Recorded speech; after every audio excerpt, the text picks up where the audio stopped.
क्या धरती पर आने वाले हैं एलियंस? आखिर वैज्ञानिकों ने एलियन को लेकर क्यों कर रखा पूरे विश्व को चकित? क्या एलियन से बात करते हैं वैज्ञानिक? आखिर क्यों उठ रहे एलियन और वैज्ञानिकों के बीच संवाद के प्रश्न? हम बताएंगे आपको इससे जुड़ी हर बड़ी जानकारी जो कर देगी आपको भी चकित। सोचिए अगर ऋतिक रोशन की एलियन वाली फिल्म सच हो जाए, वास्तव में मानव एलियन से बात करने लगे और उनकी शक्ति का उपयोग करने लगे, तो हैरानी जरूर होगी। लेकिन जापान के वैज्ञानिकों ने इसी एलियन को लेकर कुछ ऐसे दावे किए हैं जो वास्तव में चौंकाने वाले हैं।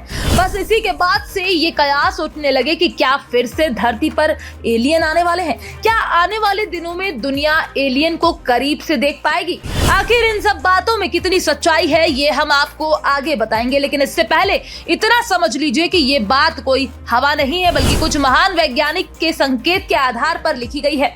दरअसल जापान के दो प्रोफेसर मसाकी मोरिमोटो और हिताशी हिराबायाशी ने एक ऐसा खुलासा किया है जिससे दुनिया भर के लोग हैरान हो गए हैं। उनका कहना है कि 40 वर्ष पहले जो संदेश एलियन को भेजा था, अब उसका जवाब बहुत जल्द आने वाला है। अब 40 वर्ष पहले क्या भेजा गया था और क्यों, और सबसे अहम बात, आखिर एलियन को कौन सी भाषा आती है जिस भाषा में वैज्ञानिकों ने संदेश भेजा है? तो चलिए इसको हम सिलसिलेवार समझते हैं। दरअसल जापान के दो प्रोफेसर ने 1983 में एक मैसेज हेलो क्या वहां कोई है भेजा था।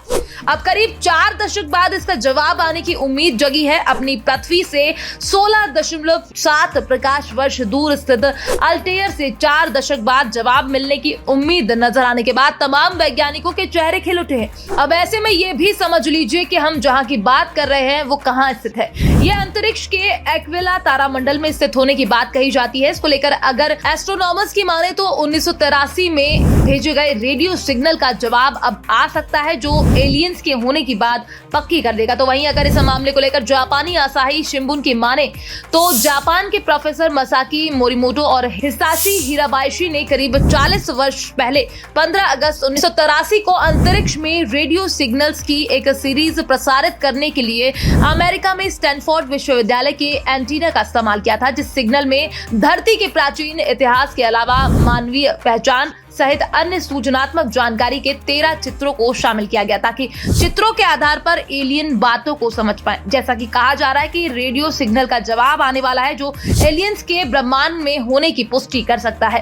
तैयारी के मद्देनजर अब होंगो विश्वविद्यालय में शिन्या नूरसावा के नेतृत्व में एक टीम 64 मीटर व्यास वाला एंटीना लगाने की तैयारी कर रही है। नागानो प्रांत के साकू में ये एंटीना लगाया जा रहा है। ये एंटीना उन रेडियो संकेतों की निगरानी करेगा जो 1983 के संदेश की प्रतिक्रिया यानी जवाब प्राप्त करेंगे। फिलहाल वैज्ञानिकों के अनुमानित कितने सच साबित होंगे ये आने वाले दिनों में साफ जाहिर हो जाएगा, लेकिन इतनी बात तय है कि अगर ये अनुमान सही साबित हुआ तो विश्व स्तर पर विज्ञान के क्षेत्र में बड़ा परिवर्तन आ सकता है। फिलहाल एलियन वाली इस खबर को लेकर एक सोशल मीडिया यूजर्स का कहना है कि आप या हम कोई बीमार होता है, डॉक्टर के पास जाते हैं तो डॉक्टर ब्लड टेस्ट कराता है।